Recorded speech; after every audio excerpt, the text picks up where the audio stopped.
Kan UMP di bawah inflasi. Di mana-mana kalau kenaikan UMP itu adalah di atas inflasi. Karena itu kami merasa formula yang diberikan kepada kami di provinsi-provinsi Indonesia ini, khususnya ketika diterapkan di Jakarta, tidak memberikan rasa keadilan. Bahwa kami dari pengusaha kalau ditanyakan mengenai keberatan, pasti keberatan. Ya, itu satu. Yang kedua, menyangkut regulasi. Kalau untuk penentuan UMP sekarang kita akan berpatokan kepada Undang-Undang 13 2003 tentang ketenagakerjaan. Tentu gubernur memiliki ruang atau kewenangan untuk mengatur soal UMP ini.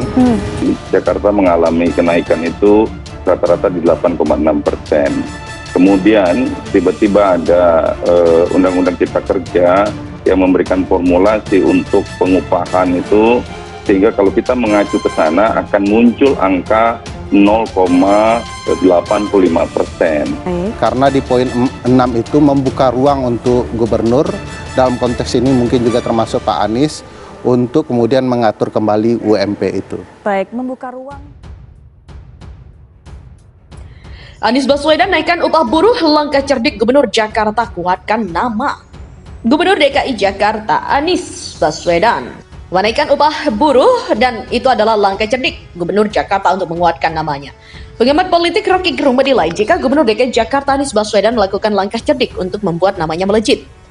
Langkah cerdik yang dilakukan Anies Baswedan yaitu berkaitan dengan kenaikannya UMP buruh di DKI Jakarta sebanyak 5,1%. Dilansir pikiranrakyat.com dari YouTube Rocky Gerung, langkah itu dinilai bisa membuat buruh pro kepada Anies. Meskipun demikian, terkait keberpihakan buruh kepada Anies Baswedan, Rocky Gerung menyebut bisa dilihat pada saat penilaian elektabilitas sejumlah tokoh politik. Berbicara tentang kenaikan UMP di Jakarta yang dilakukan Anies Baswedan, Rocky Gerung menyebut hal itu bisa menjalar ke provinsi lain ketika suatu pemimpin daerah berlindung dan menyatakan bahwa keputusan kenaikan UMP merupakan kebijakan dari pusat. Sejumlah buruh di luar DKI Jakarta pun bisa menuntut untuk daerahnya melakukan hal yang sama seperti Anies. Itu artinya akan ada gerakan buruh untuk upah dinaikkan atau menimbulkan banyak perdebatan akademis maupun politik dan bahkan mungkin pengadilan akan kebanjiran protes.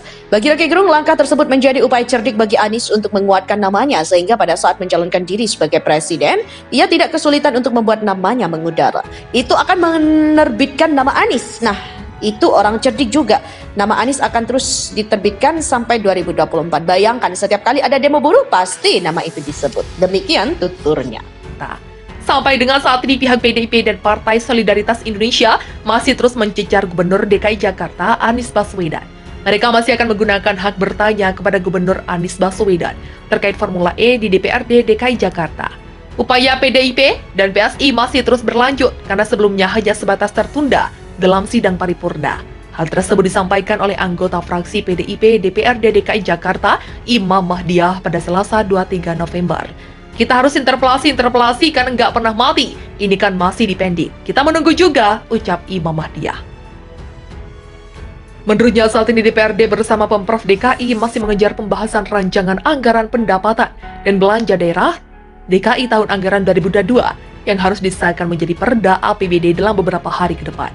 Setelah itu PDIP dan PSI sebagai inisiator usulan hak interpelasi akan kembali mengajukannya. Ima berharap 7 fraksi lainnya akan terbujuk dan ikut mengusulkan interpelasi Formula E. Interpelasi fraksi PDIP jalan terus. Kita menunggu teman-teman yang lain suatu hari terbuka. Memang sebenarnya kan ini bukan kita mau menjatuhkan gubernur, tutur Ima. Ima menjelaskan, saat interpelasi disetujui PDIP akan mempertanyakan mengenai biaya komitmen fee Formula E. Sebelumnya Dinas Pemuda dan Olahraga DKI menyebut, nominal komitmen fee yang harus dibayar selama 5 tahun penyelenggaraan Formula E sekitar 2,3 triliun.